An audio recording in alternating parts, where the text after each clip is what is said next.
everybody, this is Gulf Harbour Radio, it's NMH286, Patricia and David, and it is the 6th of October, Friday, and it's been a dry day here, pretty much all the day, except that we are expecting rain tomorrow, so we've all made use of it. It's 17 degrees at the moment, 1018.2 and dropping, 10 to 12 from the southwest and about 15% cloud cover.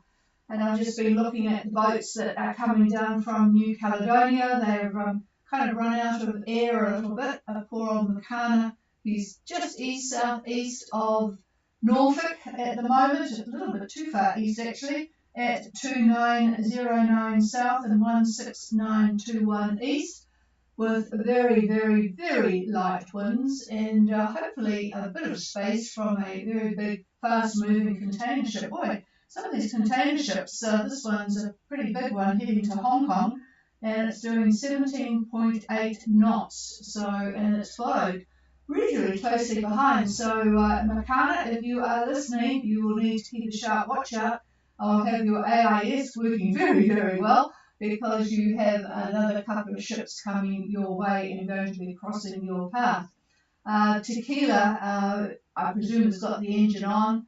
He and Tokatia have got east-northeast winds of not very much, and presumably Tequila, who is doing 6.7, has got the engine on, down at 3155 and 16945, and Tokatia down at, this is a couple of hours ago for them, 3225 and 16940, and ahead of them is XL. So this frontal system is unfortunately going to meet them shortly, but at least they'll get some wind out of it, and they'll be able to make use of the wind before it turns, hopefully. Right, so there's not much else from me tonight, so I thought I would catch you up on a little bit of news of maybe relevance for those petrol heads out there. Bathurst 1000 at Mount Panorama is on this weekend, and they're busy doing some practice events and time trials at the moment. I think Wincup came off the course, and so did Shane Van Gisbergen. Shane Van Gisbergen and Garth Tander won it last year. For those that don't know about Bathurst 1000, it is a very, very famous race in the Supercar Championship. It's a wonderful course, and it's always been a traditional fight between Ford and General Motors, Ford and Holden actually, as it was at the time, but now the Holden name has been sent to retirement because it's just was winning too much. So the Ford Mustangs are now competing with the General Motors Chevrolet Camaro. So it's going to be a pretty neat event over the weekend, and people that have got Sky, that doesn't include us, will be probably glued to the television, which is quite good that the weather here is bad. Alright, talking about bad weather, the third highest wind gust in the world was recorded last night, and it was relating to Typhoon Koinu when it crossed the outer islands of Taiwan. There's an island called Lanyu, Orchard Island. It actually destroyed their anemometer, but before it did that, they recorded 212.9 miles per hour, or 342.7 kilometres per hour, or 95.2 metres per second. It doesn't matter which way you look at it, that is a very, very strong wind. So you certainly wouldn't be wanting to do battle against that one. On the weather subject, global temperatures are evidently up. A new record for September is up 0.5 degrees.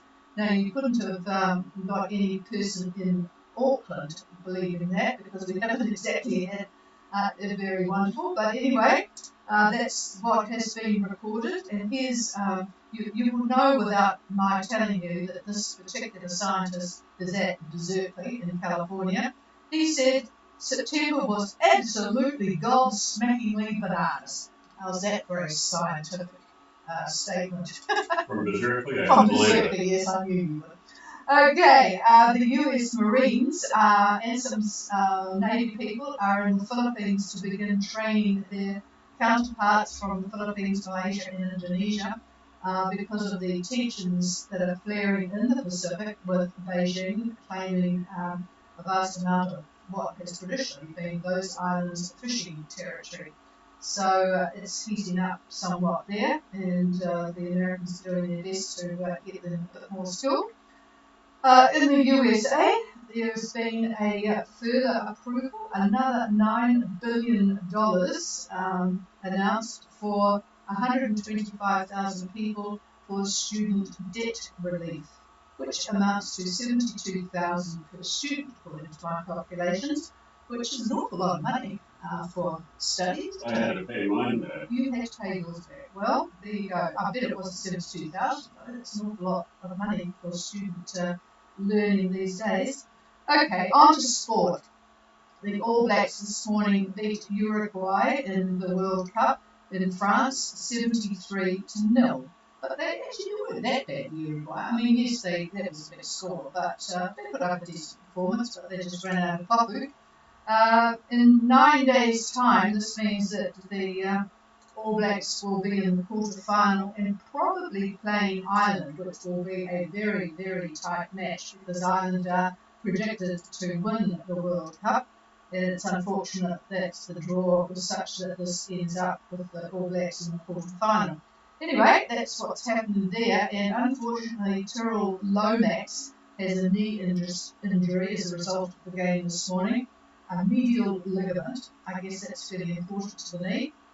He's Ian Foster's first choice for tighty, but anyway, he's got a few days, 9 days to recuperate. For those that have heard about the saga of the Ranfurly Shield, now folks who are not New Zealanders, this is a very important piece of wood because it's been around since 1904, and it is a trophy for the best provincial team. They have competitions throughout the rugby season, and Hawke's Bay won it this year, and unfortunately had a rather drunken celebration with the Ranfurly Shield, dropped it, and it is now in two pieces. So it has been withdrawn from the folk in Hawke's Bay, and the rugby folk are trying to piece it together. And good news for cricket followers, well, if you are a New Zealander, that is, not if you're an English person. The Black Caps had a resounding win over England.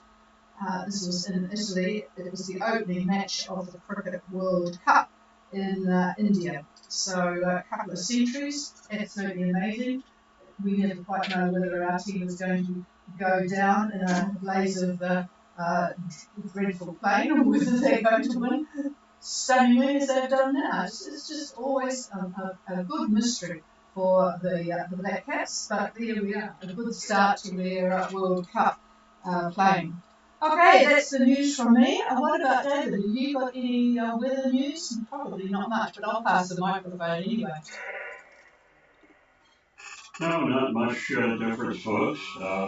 We see a bunch of boats have left Fiji, heading to New Zealand, and they're going to have some pretty nice weather for a few days, and then the new high as it rolls in is unfortunately going to give them headwinds, and they'll be mixed up a little bit with the tail end of the front that's going through New Zealand tomorrow night, and that will wind up being just southwest of the lagoon by probably on Monday, which is the 9th.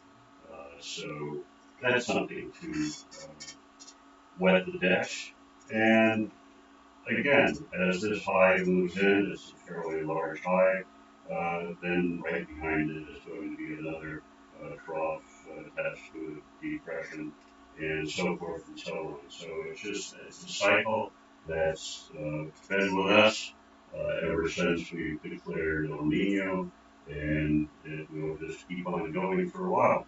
So we'll hope that all those that have left will do okay in this, and those that are still up there enjoying the islands, we'll see what the second half of October has to bring. Hopefully good news. And here's the chief. Oh, you sound like a broken record. Okay, thank you for the repeat of the update, and we will hopefully see some activity next week. I know some people are going to be leaving anyway, so we'll see what happens. I'll make sure that we've got plenty of fuel. And is there anybody out there wanting to make contact? You know our email address if you just want to do a email to advise what your plans are. ghradio@extra.co.nz, and if anyone wants to join us this evening, please call now.